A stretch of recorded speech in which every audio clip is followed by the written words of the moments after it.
মায়েদের অনেক রকম টেনশান, তো তার মধ্যে আরেকটা হলো ছেলেকে কি খাওয়াবো।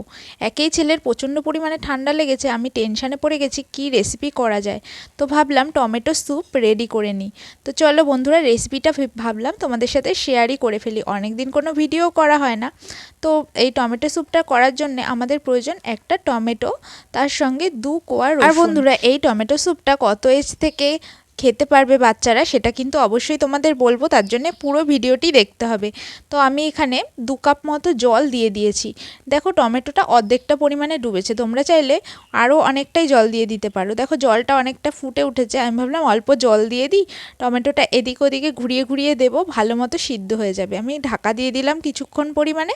তারপরে দেখো এরকমভাবে ফুটে উঠেছে, রসুনের কোয়া দুটো কিন্তু সিদ্ধ হয়ে যাবে হালকাভাবে, আর তার সঙ্গে টমেটোটাও। তো দেখো এই যে এরকম যখন দেখবে টমেটোর স্কিনটা উঠে এসেছে, তখন মনে করবে বেশ ভালো মতোই সিদ্ধ হয়ে গেছে। তো তবু আমি এদিক ওদিক নাড়িয়ে চাড়িয়ে ভালো মতো করে সিদ্ধ করে নিচ্ছিলাম। তো দেখো বন্ধুরা, এবার মোটামুটিভাবে হয়ে গেছে, এবারে তুলে নিলাম টমেটোটা। এবারে যে এর উপরে স্কিনটা রয়েছে এটা কিন্তু খুবই ভালোভাবে উঠে আসবে, কেননা সিদ্ধ হয়ে গেছে। আর এই স্কিনটা তুলে না ফেলে দিতে হবে, কেননা বাচ্চাদের মুখে দেখবে এইসব কোনো কিছু যদি পড়ে না, তাহলেই ওরা খুব বিরক্ত হয়ে যায় আর একদমই খেতে চায় না। যখন বাচ্চাদের ঠান্ডা লাগে বিশেষ করে, তখন তো একদমই কিছু খেতে চায় না। অবশ্যই এই রেসিপিটা তোমরা করে দেখতে পারো, দেখবে একদম মানে খুবই সুস্বাদু মনে করে ওরা খেতে পারবে। আর এটা আমি বানিয়েছিলাম ইভিনিং স্ন্যাক্স হিসেবে, মানে দুপুরবেলা একটা হালকা ঘুম দেওয়ার পরে যখন বাচ্চাটা ওঠে খিদে পেয়ে যায়, তো তখন এই টমেটো স্যুপটা করেছিলাম।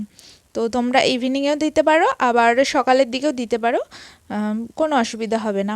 তো দেখো বন্ধুরা, এবার আমি একটা টমেটো এভাবে নিয়ে নিলাম। বন্ধুরা, এবার মিক্সচারের একটা বোলের ভেতরে আমি কিন্তু এখানে ওই টমেটোটা নিয়ে নিয়েছি।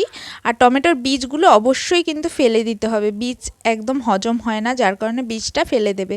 আর রসুনের কোয়া দুটো নিলাম, দিয়ে দিলাম সামান্য পরিমাণে গোলমরিচের গুঁড়ো আর সামান্য একটু জিরে গুঁড়ো। আর এই দুটোই কিন্তু আমার ঘরে তৈরি, মানে কড়াইতে হালকা রোস্ট করে গুঁড়ো করা। তারপরে দেখো এই যে মিক্সি করে নিলাম, গরম জল দিয়ে মিক্সিটা করতে হবে, ঠিক আছে। তো দেখো খুব সুন্দরভাবে একটা পেস্ট রেডি হয়ে গেছে। এবার যখন এটা ফুটে উঠবে, তখন এর ভেতরে আমাদের দিয়ে দিতে হবে বিট নুন, হ্যাঁ বিট লবণ, যেটা রক সল্ট বলা হয়, তো সেটাই কিন্তু কিছুটা পরিমাণে স্বাদের জন্য দিয়ে দিলাম।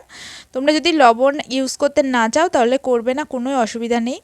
আর যেসব বাচ্চারা সলিড ফুড খেতে শুরু করেছে, তারা থেকে শুরু করে তার থেকে বড় যে কোনো এজের বাচ্চা অথবা বড় সবাই কিন্তু এই টমেটো স্যুপটা খেতে পারবে। আর খেতেও একদম দুর্দান্ত পরিমাণে সুস্বাদু হয়েছিল। আমার ছেলে তো খুবই ভালোভাবে খেয়ে নিয়েছে। তোমাদের কেমন লাগলো জানিও, ভালো লাগলে সাবস্ক্রাইব করে দিও। টাটা।